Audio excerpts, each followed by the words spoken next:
Bonjour. Bonjour Elisabeth. Merci beaucoup d'être ce matin. Vous êtes écrivain, philosophe ce matin sur LCI, parce que c'est vrai que c'est un début de campagne en fanfare et on se demande où on va. Vous allez nous aider à voir le chemin. La radicalité, à l'évidence, elle emmène, elle séduit Raphaël Enthoven.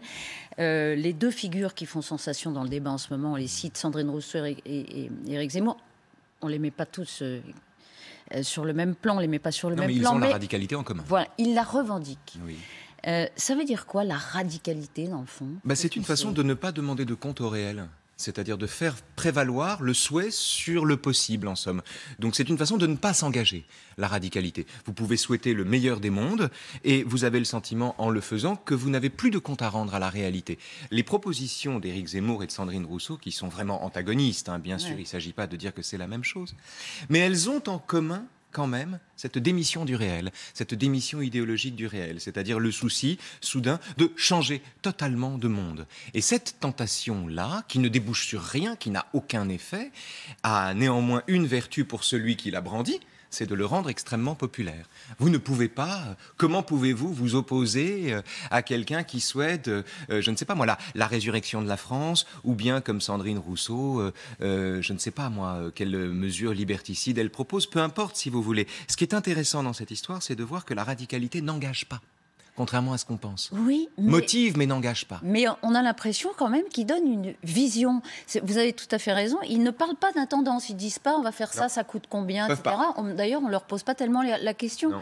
Mais en revanche, on a l'impression qu'ils dessinent, alors pour le coup, un chemin pour la France. Ils philosophent, pardon, je dis ça aux philosophes. C'est pas de la philo. En tout cas, c'est pas de la philo politique, parce que pour une raison simple, non, mais pour une raison très simple, c'est que si vous faites de la philosophie et de la politique en même temps, vous vous devez de souscrire à l'adage aronien de Raymond Aron, selon laquelle il faut toujours penser en se mettant à la place des gens qui gouvernent. Non pas pour défendre le gouvernement, mais pour s'imposer de penser dans les limites du possible. Ça n'est pas de la philosophie que de brandir des idées dont l'abstraction dispense celui qui les brandit de rendre des comptes ensuite. C'est Camus qui pointe que la radicalité est une position confortable, deux fois confortable, d'abord parce qu'elle donne à celui qui la brandit une perception héroïque de son propre discours, et ensuite parce qu'elle ne l'engage pas. Et donc c'était la position des grands bourgeois qui s'opposaient à Camus. C'était à l'époque, dans les années 50, les Sartriens qui étaient vent debout contre l'auteur de L'Homme révolté, qui faisaient valoir que la vraie difficulté, c'était pas la radicalité. On peut tous être radicaux, c'est facile. Non, la vraie difficulté, c'est l'intranquillité. C'est l'incapacité de souscrire à un dogme plutôt qu'à un autre. C'est la nécessité de penser contre soi-même. Mais quand même, j'insiste, il parle de la France, par exemple. Il ne parle pas tellement, je disais, pas tellement des Français, les uns après les autres, on va vous aider à faire ci et ça. Il donne quand même, les gens ont l'impression d'avoir, en échange, une vision, encore une fois. Alors, oui, vous avez raison. Alors que les autres candidats paraissent un peu palos sur ce plan-là. C'est-à-dire que Éric Zemmour a une approche intellectuelle de sa propre démarche, à tel point d'ailleurs qu'on peut se demander si tout ça n'est pas qu'une vaste opération de promo d'un livre qui, une fois qu'il se sera bien vendu, fera dire à son auteur qu'en définitive, il n'est pas fait pour le métier de président. C'est pas impossible, ça. Ça, c'est une hypothèse c'est sur laquelle vous pourriez parier. C'est une hypothèse, en tout cas, recevable. C'est du marketing, quoi. Il vend son bouquin. J'attends de voir. Il n'est pas impossible. Et là, ce serait vraiment un symptôme de l'époque et d'une certaine manière de la décadence de l'époque. C'est-à-dire le mésusage d'une fonction politique au profit d'une vente éditoriale. Il faudrait voir ça. Ce qui est certain, c'est que si Zemmour, désormais, renonce, alors il paiera très cher l'adhésion, l'ivresse parfois qu'il a pu susciter chez certaines personnes qui ne comprendraient pas que cet homme-là se détourne des responsabilités qu'il feint de réclamer. Ça veut dire qu'il n'a pas d'autre choix que d'y aller ? Il s'est mis lui-même dans une situation très compliquée parce que je pense qu'il n'a pas envie d'y aller, mais qu'il n'a pas d'autre choix. Mais ça, c'est son problème. Est-ce que, alors, aux yeux des électeurs, est-ce que la radicalité peut être synonyme de responsabilité ? Quand on est dans l'isoloir pour mettre son bulletin de vote, est-ce qu'à ce moment-là, on se dit, bon, voilà, c'est séduisant, comme vous le disiez, il ne parle pas du réel, mais il parle de fantasmes, etc. Est-ce que, au fond, ils peuvent quand même être pris au sérieux, les radicaux, au point d'être portés aux responsabilités ? Moi, je ne crois pas. Je ne vois pas les conditions pour qu'un candidat pitre ou un candidat qui ne se soucie pas du réel réel, mais qui se soucie uniquement de ce qu'il propose ou du souhaitable, arrivent aux affaires, ne me paraissent pas réunis en la circonstance. Tout dépend, en somme, du critère qu'on se donne pour son vote. Est-ce qu'on vote pour ce qui nous fait plaisir ? Si on vote pour ce qui nous fait plaisir, il y a des tas de gens qui adhèrent à ce que dit Éric Zemmour, d'autres qui adhèrent à ce que dit Sandrine Rousseau. Est-ce qu'on vote pour ça ou est-ce qu'on vote pour changer les choses autant que faire se peut? Et en somme, l'alternative est là. Dans le cas d'un vote radical, vous renoncez au réel. Dans l'autre, vous renoncez à l'idéal, tout simplement. Vous renoncez à l'idéal au profit de la réalité. C'est quand même troublant parce que c'est au moment où Emmanuel Macron achève son mandat que ces thèmes identitaires explosent. J'ai envie de vous dire, est-ce qu'il y a une relation de cause à effet? Est-ce qu'Emmanuel Macron incarne l'impuissance face à des problématiques souvent longtemps niées comme l'immigration? Et voilà, ça donne lieu à cette... c'est certainement le cas aux yeux des gens qui s'opposent à lui. C'est certainement le cas aux yeux des gens qui s'opposent à lui, seulement ça fait des années que ça dure à ce moment-là, à leurs yeux. Le fait que la campagne, le fait que la campagne commence et que le mandat s'achève suscite inévitablement des vocations. Le problème d'Emmanuel Macron, c'est contrer Emmanuel Macron ne se fait que sur un terrain idéologique, c'est-à-dire qu'il faut opposer une vision du monde qui soit radicalement antagoniste, qui soit radicalement opposée à celle qu'il propose, sinon il sature trop l'espace. Donc il est naturel que dans ce contexte, le désir de table rase, le désir de radicalité, le désir d'un changement radical mais le désir, il s'est exprimé depuis 1980, changer la vie jusqu'au livre Révolution depuis 1962, depuis que le magistrat suprême est élu. Il y a des Français qui n'ont pas leur compte. Mais depuis que le magistrat suprême est élu au suffrage universel, c'est le principe même d'une élection. C'est le principe même d'une élection. Si l'on fait grand cas de son mécontentement et que l'on considère qu'il faut voter pour le contraire de ce qui gouverne, c'est une tentation qui existe depuis que les élections présidentielles se font au suffrage universel. Avez-vous remarqué, ça m'intéresse quand même, avez-vous remarqué que la totalité des candidats à la magistrature suprême depuis 1962, depuis l'élection du président au suffrage universel, 65, sont les candidats du changement?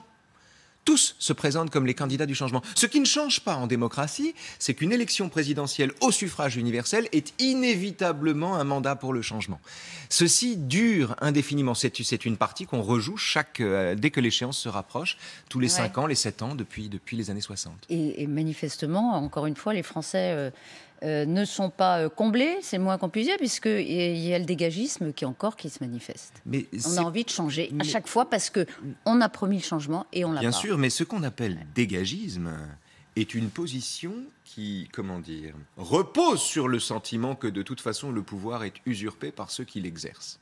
Donc il ne s'agit pas de dire le dégagisme est la conséquence d'une irresponsabilité ou la conséquence de mesures qui n'ont pas été prises, de décisions qui n'ont pas été prises, etc. Non, ça c'est la lecture qu'en donne le dégagiste pour faire de son comportement une conséquence, alors qu'en réalité, le dégagiste est dégagiste par principe. C'est comme celui qui s'abstient. L'abstentionniste. L'abstentionniste dit « je ne trouve pas dans les programmes de quoi me satisfaire ». Oui, mais d'accord. L'abstentionniste est celui qui a décidé en amont même du vote qu'il n'y aurait pas parmi ces politiciens pourris quelqu'un qui le satisfasse et qui pour cette raison a décidé d'emblée de ne pas voter. Pas seulement pourri.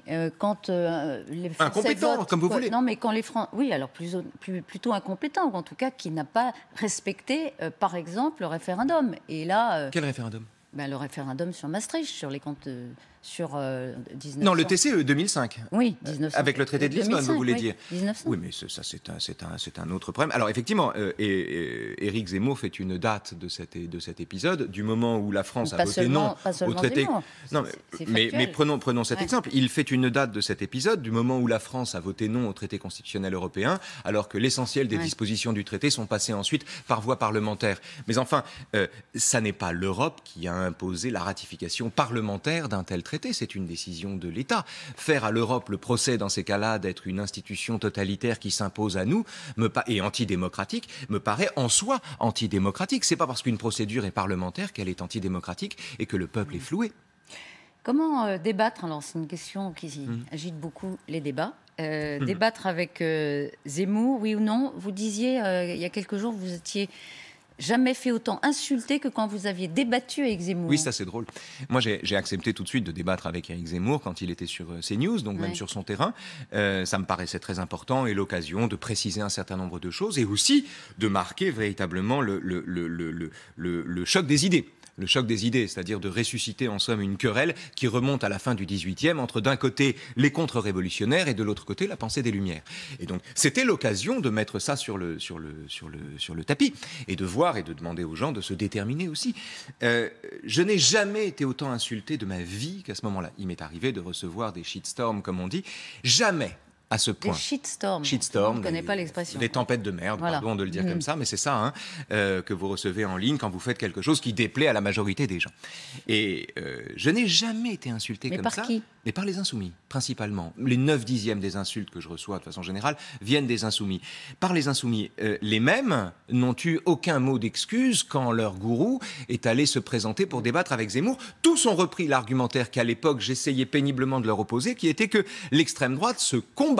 L'extrême droite ne s'appréhende pas avec une pince à linge sur le nez. Et comment on fait parce que l'expression de la modération, elle est beaucoup plus compliquée. Évidemment qu'une idée radicale ou simpliste. Elle est plus compliquée à exprimer, c'est plus long, et puis elle est moins impactante, elle est moins convaincante. Absolument. Donc on n'est pas à armes égales. Quand vous défendez la mesure, c'est quand vous défendez la mesure ou quand vous défendez la nuance, vous partez dans un débat avec un handicap terrible. Vous partez avec un handicap terrible parce que vous n'êtes pas là pour plaire. Vous n'êtes pas là pour séduire, vous êtes là à chaque fois, quelle que soit la position, vous êtes là à chaque fois pour marquer les limites d'une position, les limites d'une adhésion. Et donc vous êtes constamment le jeteur d'eau froide, le jeteur de douche froide, sur un discours qui ne fait référence qu'à lui-même et qui s'auto-entretient. Donc vous êtes dans cette position-là. Reste que c'est très important, par exemple, défendre la mesure. Ça n'est pas défendre le compromis à tout prix, la concession faite à l'adversaire, etc. Non, c'est défendre ce que Camus appelle la plus haute exigence éthique, c'est-à-dire défendre le fait que quand on réfléchit, quand on regarde autour de soi, on ne peut pas, sans amputer le réel, souscrire à un dogme. On ne peut pas souscrire à une seule vérité. C'est défendre cette idée-là. Défendre la mesure, c'est défendre aussi le fait que, par exemple, en matière de réchauffement climatique, tiens, c'est intéressant, en matière de réchauffement climatique, on peut souscrire à l'urgence climatique tout en considérant, parce qu'on est mesuré, qu'on ne peut pas sacrifier la liberté à l'urgence climatique, précisément, parce qu'il y a encore plus important. La mesure, c'est cette empêcheuse de coucher en rond. Cette tension. C'est une tension entre les éléments dont on dispose et les moyens qu'on met en œuvre, et défendre la mesure vous met toujours dans une position désagréable. C'est encore plus difficile qu'au temps de Camus, parce que précisément aujourd'hui, voilà, on a des phrases très courtes qui circulent, qui imposent des idées. Et d'ailleurs, Zemmour, il impose ses idées dans le débat là. Mais, Zemmour impose des idées dans le débat. Zemmour est à une altitude idéologique qui lui permet d'avoir le beau rôle. Il ne s'engage pas, il ne dit pas qu'il est candidat. Et donc, nanti de cette altitude que lui donne le fait... Qu'est-ce que ça va changer quand il le dira ? Parce que vous dites que c'est inévitable, il s'est mis dans un corner. Je pense qu'il doit y aller, qu'il s'est privé du choix, mais enfin, il peut aussi, on ne va pas répondre. Qu'est-ce que ça va changer ? On verra. Ça change qu'il va devoir rendre des comptes sur des faits très précis, pour le coup. Il va devoir parler d'économie, il va devoir s'adapter à la Constitution. Il le fera peut-être ? Peut-être qu'il le fera, peut-être qu'il le fera bien. Mais un candidat du fantasme, un candidat du désir, comme c'est son cas aujourd'hui, un candidat qui donne aux gens qui l'écoutent et qui l'intéressent le sentiment qu'il est seul à proposer quelque chose, a tout à perdre à rentrer dans un débat concret sur des éléments réels et à proposer des solutions pratiques qui sont également inévitablement des compromis. Il a tout à perdre à le faire, donc il faut, d'une certaine manière, souhaiter qu'il le fasse. En ce qui me concerne, moi je souhaite qu'Éric Zemmour soit candidat. Je voudrais qu'Éric Zemmour soit candidat pour que justement les débats qu'on peut avoir avec Éric Zemmour ne soient pas simplement à l'altitude idéologique confortable de l'intellectuel qui se demande quel est le meilleur des mondes. Mais il peut y avoir des faux débats. Et puis il peut y avoir des limites aux débats. Les débats, un débat, c'est un échange. On essaye de convaincre l'autre. Il y a des faux débats où chacun reste sur sa position. C'est très rare. Alors, ça ne fait pas avancer la. C'est vrai. Cause, c'est tout le paradoxe d'une démocratie. Une démocratie n'existe que par le débat, et elle le compromet tout en le célébrant. On voit ça sur Twitter, par exemple. On ne cesse d'appeler les gens au débat, mais à la seconde où l'opinion est dissonante, immédiatement, elle est compromise, elle est tue. La démocratie appelle au débat et le compromet. Vous ne voyez jamais dans un débat, vous en avez animé plus que moi, mais vous ne voyez jamais dans un débat deux débatteurs dire l'un à l'autre c'est vous qui avez raison, ah mais non, je me suis trompé sur ce coup-là. Ou à la fin, bah oui, tiens, là-dessus, vous m'avez convaincu. Hors caméra. Hors oui, caméra, caméra. hors caméra, Ouais. voilà, hors caméra. Ouais. C'est tout le problème. Quand des débatteurs sont mandatés par leurs ouailles pour tenir ou dériver une ligne idéologique ou décliner une certaine vision du monde, on interprète cette humilité comme une faiblesse, alors que c'est une force. Moi, je voterai les deux mains, pour quelqu'un qui est capable de dire à son adversaire « c'est vous qui avez raison ». Mais ceci n'arrive pas. C'est tout le paradoxe de la démocratie. On célèbre le débat et on le compromet. Ce qu'on appelle débat n'est que la juxtaposition de monologues vindicatifs. Alors, on va être un peu positif. On essaye. Est-ce que les succès des débats avec Zemmour montrent que les Français aiment encore la politique ou est-ce que ça n'a rien à voir? Oh si, bien sûr, mais c'est pas la politique qu'ils aiment en l'occurrence, c'est leur Ils y pays croient auquel ils encore. sont attachés. Alors, ils aiment et ils y croient encore. Ils ont envie d'y croire, en tout cas. Ils ont envie d'y croire. Il y a un désir de foi là-dedans. Il y a un désir de croyance. Mais c'est vraiment une croyance. C'est ça qui est intéressant. C'est-à-dire que les gens qui souscrivent à ce que dit Zemmour, en général, ne disent pas qu'il dit la vérité ou il dit la réalité. Ils disent qu'il aime bien cet homme-là parce qu'ils entendent enfin des paroles qu'il pensait tout bas depuis longtemps et qu'il est seul à dire. Et c'est cette position du mouton noir, qui n'est pas moins grégaire qu'un mouton blanc, mais la position du mouton noir trouve, quand elle n'a pas de compte à rendre, quand elle n'entre pas dans le dur de la campagne et des propositions concrètes, trouve un écho merveilleux. Zemmour est populaire tant qu'il n'est pas effectivement candidat. À la seconde où il le sera, ou s'il doit l'être, à mon avis, il perdra du terrain. À propos de compte à rendre, une petite question sur Sandrine Rousseau. Oui. Elle a perdu. C'est vrai, c'est la démocratie. On perd à 50... à 49,9 et son adversaire, Yannick Jadot, a gagné d'une courte tête, mais il a gagné. Oui. Or, Sandrine Rousseau, elle explique hier que les courbes étaient en train de se croiser. Avec quelques jours de plus, laisse-t-elle entendre, j'aurais gagné. Il n'y a pas tellement de doute, c'est sa phrase. Et appeler à voter Jadot, ce mouvement-là n'est pas automatique. Oui. Qu'est-ce que ça traduit? Ça traduit une chose toute simple. C'est que la qualité d'une candidature s'évalue aussi au comportement du candidat ou de la candidate une fois qu'il a perdu, une fois qu'il a été vaincu. On a avec une ligne, avec Mélenchon, Trump et à toute petite échelle, en l'occurrence Sandrine Rousseau, une tradition de candidats mauvais perdants qui font aux autres soit le procès d'avoir triché, soit qui nient les résultats, qui continuent 5 ans plus tard de continuer de penser qu'ils étaient en finale et qu'ils ont été floués, soit de gens comme Sandrine Rousseau qui, alors qu'elle a perdu, demande à son adversaire d'approuver la totalité de son programme et d'adopter lui-même la position révolutionnaire qui était celle de Sandrine Rousseau. La qualité d'une candidature s'évalue à son comportement et au respect de la défaite. On était prévenu quand Alice Coffin est allée demander à Yannick Jadot de se retirer tout simplement parce que c'était un homme. On est en présence là de gens qui font très peu de cas de la démocratie. C'est d'autant plus dommage d'ailleurs que la primaire des écologistes a été, d'une certaine manière, démocratiquement exemplaire. Ce sont des interlocuteurs qui promettent de changer la politique, par ailleurs. Oui, mais ils ne changeront rien du tout. Elle ne changera rien du tout, Sandrine Rousseau. Elle ne va rien changer du tout. Ce qu'elle a changé en la circonstance, c'est d'avoir proposé un discours radical qui plaît à des tas de gens et qui déplaît à encore plus de gens et qui en lui-même existe pour lui-même mais qui ne changera rien.